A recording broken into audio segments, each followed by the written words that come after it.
Contraband Fans here with a homemade model, not a collector piece, one that's going in a frame shop. One that I've spliced together out of a hodgepodge of parts, a Jeffrey Dahmer style, I suppose you could call it, being cannibalized. Anyway, the motor from a window air conditioner, the blade from an old-fashioned metal blade circulator fan, and the frame from probably a 50s or 60s exhaust fan, as it's all metal. And I don't know who added that wood in there, but this has a deep venturi ring, and the blade I have strategically located properly inside the frame. This motor having a really long axle, making it possible to do that. Of course, much of it's not needed, as you can see.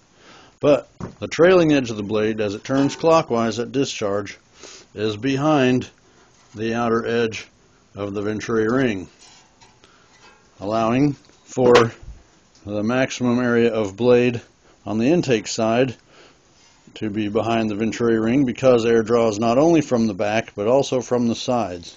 So this much of the blade is behind the venturi ring, capturing maximum possible air, sending it through the venturi ring, which acts as a funnel and directs the air in a column instead of splashing it out any old which way.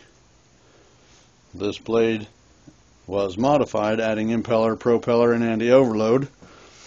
The only possible problem with this fan, other than that it's going to be hardwired, so it doesn't have a switch, it's got a frightening looking web of wires on it.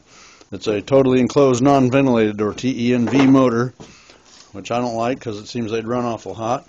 And so, visible or not in this shot, I cut some vent holes in it with the acetylene torch.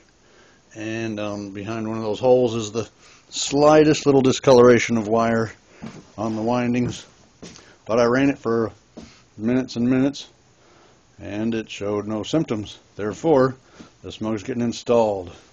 But this is an example of a contraband fan made out of stuff that they don't like me to store here in town.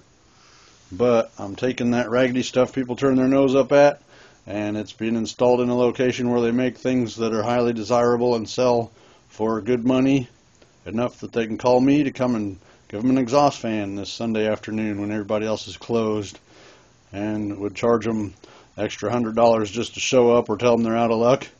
Whereas I'll come in, I'll knock the job out and get it done, and for less than the other guys charge to show up. And with an all-metal industrial fan from Contraband Fans. Come back soon.